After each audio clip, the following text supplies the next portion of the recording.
Sir மக்களுடைய வரவேற்புன்றது உங்களுக்கு இந்த தொகுதியில் எப்படி சார்? இன்னைக்கு பிரச்சாரம் செய்யக்கூடிய வெள்ளிவாக்கம் பகுதியில் இருக்கக்கூடிய இந்த சிட்கோ நகர்லாம் மழை வெள்ளத்துல 4 அடி 5 அடிக்கு தண்ணி வெள்ளத்துல மக்கள் வாழ்ந்தாங்க.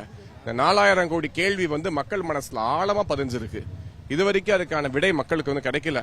3 வருஷத்துக்கு முன்னாடி உள்ள நீட் ரகசியமே இன்னும் அவங்க சொல்லல. 4000 கோடிக்கு இன்னொரு 10 வருஷம் கழிச்சு தான் பதில் சொல்லுவாங்க.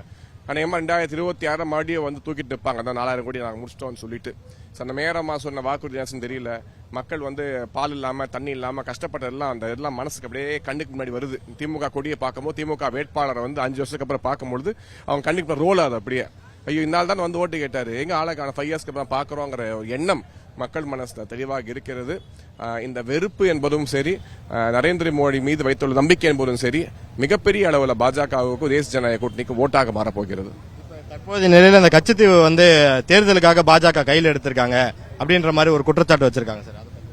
நீங்க எதுக்காக கட்சியை விட்டு கொடுத்தீங்க? அன்னைக்கு என்ன காம்ப்ரமைஸ் பேசி என்ன டீல் போட்டு திரு கருணாநிதி அவர்களும் இந்திரா காந்தி அவர்களும் என்ன அண்டர்ஸ்டாண்டிங்ல என்ன ஒப்பந்தத்தின் பேரில் வெளியே சொல்ல முடியாத என்ன காரணங்களுக்காக தமிழகத்தோட அங்கமா இருந்த தமிழக மீனவர்கள் சென்று வழிபடக்கூடிய ஆலயம் உள்ள கச்சத்தீவை விட்டு கொடுத்ததுக்கு காரணம் என்ன?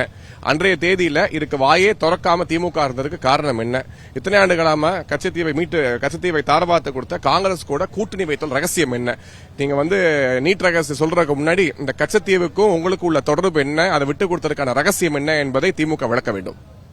இப்ப இந்த கடந்த 10 ஆண்டுகள பாஜகவுடைய ஆட்சியில கச்சத்தீவை மீட்கிறதுக்கு என்ன நடவடிக்கை எடுத்து நீங்க தாராபாத்து கொடுத்து 50 வருஷம் ஆச்சு. அந்த கேள்வி கேட்கற உரிமையே கிடையாது உங்களுக்கு.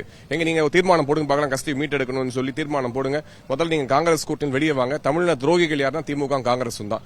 திமுக தான் பெரிய தமிழக துரோகி. காங்கிரஸ் கூட கைகோத்தது மூலமாக தெளிவாக மக்களுக்கு அவர் சொல்லக்கூடிய செய்தியே தான். அதனால அவங்க பிஜேபியை கேள்வி கேட்கறதுக்கு எந்த உரிமையும் கிடையாது. பிஜேபி இந்த விஷயத்தை கையில எடுத்ததுக்கு காரணமே இதை மீட்க வேண்டும் என்பதற்காக நிச்சயமாக மீட்டெடுப்போம். 3வது முறை நரேந்திர மோடி பிரதமர் இருக்கும்போது கச்சத்தீவு மீட்கப்படும்.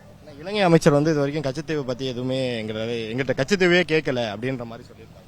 இதுக்கப்புறம் கேட்பாங்க. இதுக்கப்புறம் திருப்பி மீட்கப்படும். செய்திகளை உடனுக்குடனும் துல்லியமாகவும் தெரிந்து கொள்ள சப்ஸ்கிரைப் பண்ணுங்க.